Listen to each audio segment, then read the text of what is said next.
up on the show today, we will have your head coach, Roy Williams. He will join us to talk about the great plan to beat Duke. You guys should give it up for Roy Williams. He'll be here in a little later on. But we're going to go from college to the pros. Let's talk about Kobe Bryant. You guys know all about Kobe Bryant. He was asked the other day about his career moving forward. He said that he wanted a career rebirth, so to speak. He said that on NBA TV. And here, in fact, is the quote. "I can't say it's the end. I thought the Spurs were done 20 years ago. Those guys are still winning. So to answer the question, I can't say that this is the end of my era because I thought their era was done and they're still there. So I'm hoping I can have the same rebirth."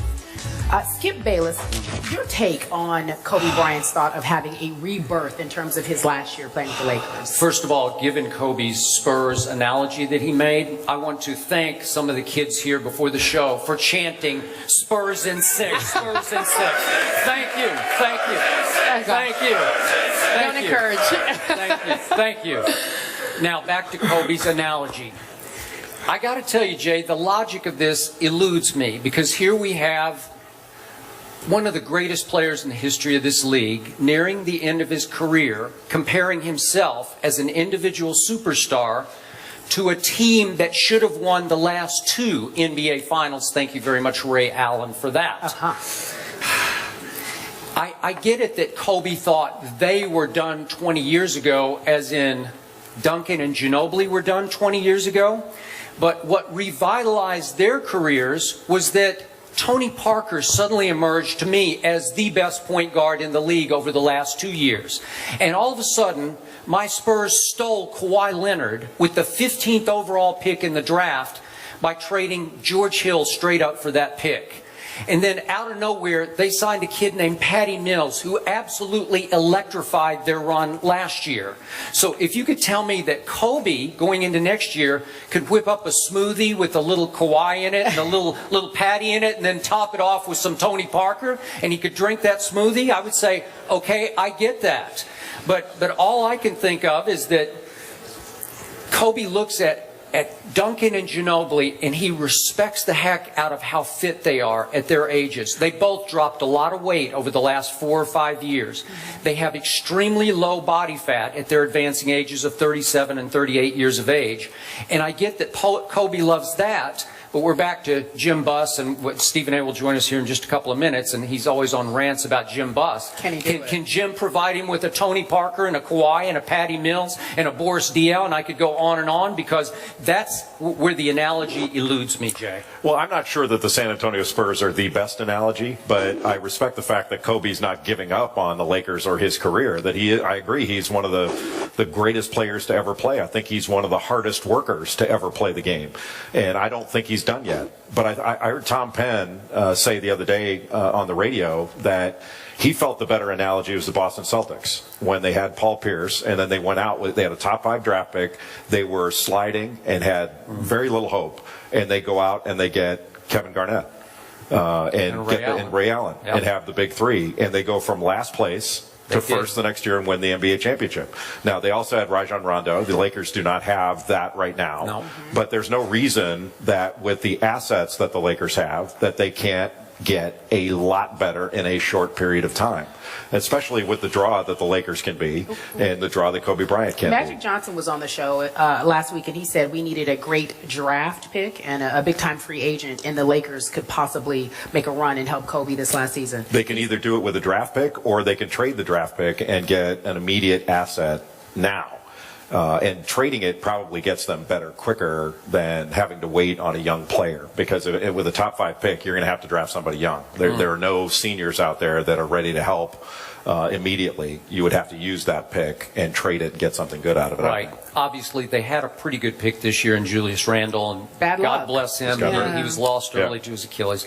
So now we look at next year, and we look at the fact that for whatever reason, the free agents of this past offseason did not want to join Kobe in Los Angeles. How much does Kobe have left next year? I don't know. But I got to tell you, and I've been on the record with this. I know you're a huge Laker fan. I'm starting to dread Kobe's final year because I still fear they won't be able to surround him with near enough to make his final send-off year the kind of year that he's going to deserve after all those great years. It could be a little hard to watch next year. Yeah, I agree with that. It could be. That may be true, but I don't think that diminishes. To me, like, I don't look back. I'm old enough to remember Willie Mays. I don't look back on his last years as his career. That doesn't mean anything to me. You know, Kobe Bryant has a chance to, like, I respect the fact he's the ultimate competitor. And it would be easy for him to walk away. And he's not doing it. I respect the hell out of that. I think that's a tremendous statement about him as a competitor. Well, when you're making like $22 million a year, it's hard to walk away from. But I don't think he's playing for the money. You don't think he's playing for the money? No.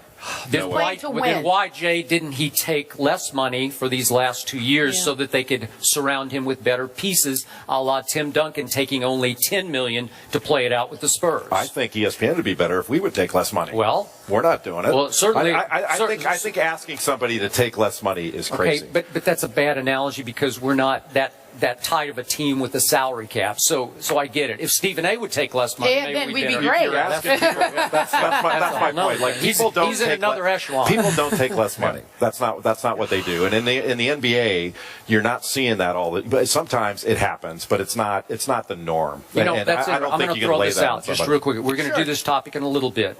Peyton Manning in a similar boat right now. Probably has one more, I think, pretty good year left in him at 39. And now there's a groundswell in Denver. He should take far less money to play next year because every Papa John's commercial we see features Peyton Manning. So it's possible he's making as much off the field as he's making on it. And he is scheduled, if he's on the roster on March the 9th, to make $19 million next year. Well, should he take less? This is just me. If I were in those shoes or in Kobe's shoes, I would take, this is just me. I would say I would play for free next year.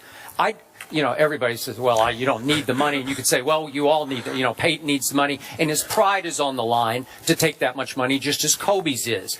But again, if you really want to go out on top, you really want to go for that last ring, why wouldn't you play for free? I don't get that. Why wouldn't you? I don't see that as being an issue at all. I don't know who you would ask to do something for free. I don't get that. Okay, but why wouldn't you choose to play for free? Wouldn't it maximize your chances? Like Peyton, and he's at risk right now of losing Demarius and Julius Thomas for next year. Two huge pieces for him.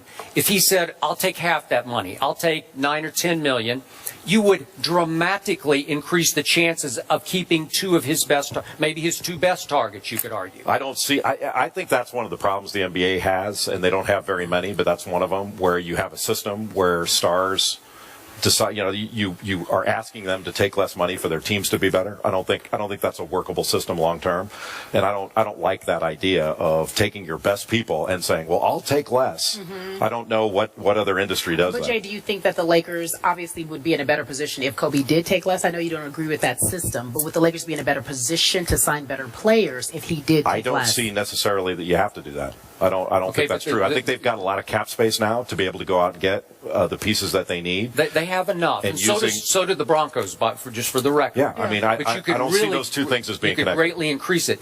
There's only one Kobe Bryant, and there's only one Peyton Manning, and they're both in extremely rare circumstances where they might have one good year left in them. Yeah.